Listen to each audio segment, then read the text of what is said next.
మహిళలకు ఉచిత bus ప్రయాణంపై BRS సభ్యులు పూటకో రకంగా మాట్లాడుతున్నారని ఫైరయ్యారు మంత్రి సీతక్క. అసెంబ్లీలో ఎమ్మెల్యే కౌశిక్ రెడ్డి కామెంట్స్ పై సీరియస్ అయ్యారు. ఇక గత బీఆర్ఎస్ పాలనలో రాష్ట్రమంతా ఆగమైందని అటాక్ చేశారు కాంగ్రెస్ ఎమ్మెల్యేలు.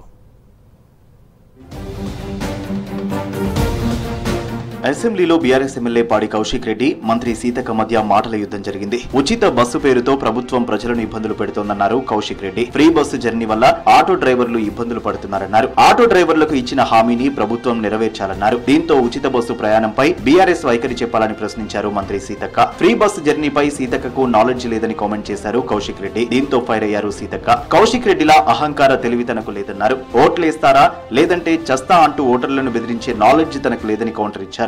ఆటో డ్రైవర్లకి 12,000 రూపాయలు ఇస్తామని ఎన్నికల సమయంలో మీ మేనిఫెస్టోలో కాంగ్రెస్ పార్టీ మేనిఫెస్టోలో పెట్టి ఈ బడ్జెట్ బుక్ లో పెట్టలే అధ్యక్ష.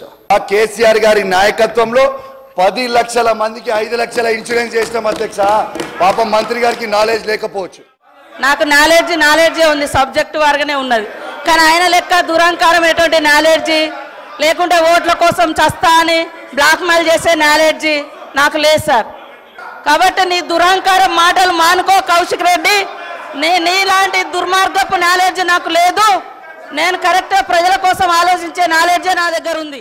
గత సర్కార్ హైదరాబాద్ చుట్టుపక్కల భూములు అమ్ముకుని నగరాన్ని అభివృద్ధి చేయలేదని ఆరోపించారు ఎమ్మెల్యే మల్రెడ్డి రంగారెడ్డి. మున్సిపాలిటీలను పట్టించుకోలేదన్నారు. ఫార్మా సిటీ కోసం భూములు తీసుకుని రైతులను ఆగం చేసిందన్నారు. ఫార్మా విలేజీలను ఏర్పాటు చేయడానికి కాంగ్రెస్ సర్కార్ ప్లాన్ చేస్తోందన్నారు. రైతులకు అసలు కాంగ్రెస్ పార్టీ అంటేనే రైతుల కోసం పనిచేసే పార్టీ. రైతాంగం కోసము వాళ్ళకు ఒక నమ్మకం విశ్వాసం ఉంది.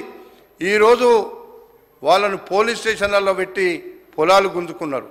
ఈరోజు వాళ్లకు చక్కగా వాళ్ళు కోరుకునే విధంగా మేమిస్తాము, మీ అభివృద్ధికి అన్ని విధాల సహకరిస్తామని రైతాంగాన్ని ఒప్పించి మెప్పించి తీసుకోవాలనేటువంటి ఆలోచనలో ఈరోజు మేము ముందుకెళ్తున్నటువంటి పరిస్థితి అక్కడ ఉంది అని చెప్పి సందర్భంగా మీకు మనవి చేస్తున్నా అధ్యక్ష.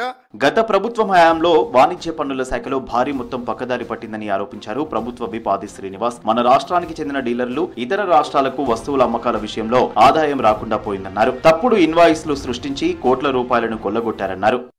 8 సంవత్సరాలుగా ఆర్టీటీ కానీ ముదింపు కానీ జరగకపోవడం వల్ల మన రాష్ట్రానికి రావాల్సిన రాబడి రాకపోవడం వల్ల ఈరోజు ఈ ప్రభుత్వం వచ్చిన తర్వాత జిఎస్టీ పైన ఒత్తిడి చేసి జిఎస్టీ ఆడిట్ కానీ రిటర్న్ ఫైలింగ్ కావాలని చెప్పని జరుపుతూ ఉంటే ఇప్పటి వరకు ఈ పన్ను బకాయిలు పన్నులు ఎగువైతే జరిగిన దానిపైన ఆడిట్ జరిపి నిర్ధారణ జరిపి మన డిమాండ్ రేజ్ చేసినటువంటి సందర్భంలో మన రాష్ట్రానికి ఆదాయం పెరుగుతుంది అధ్యక్ష.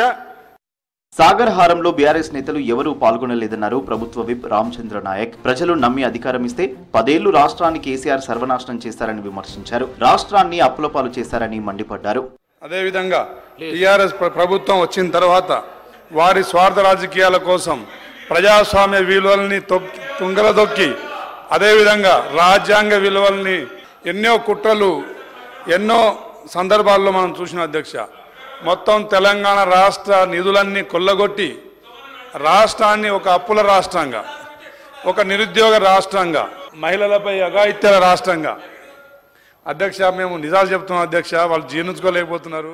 రాష్ట్ర కేబినెట్ విస్తరణలో మాదిగలకు అవకాశం ఇవ్వాలని సీఎం రేవంత్ రెడ్డిని కోరారు కాంగ్రెస్ మాదిగ సామాజిక వర్గానికి చెందిన ఎమ్మెల్యేలు. అసెంబ్లీ ఛాంబర్లో సీఎంను కలిసి వినతి పత్రం ఇచ్చారు ఎమ్మెల్యేలు.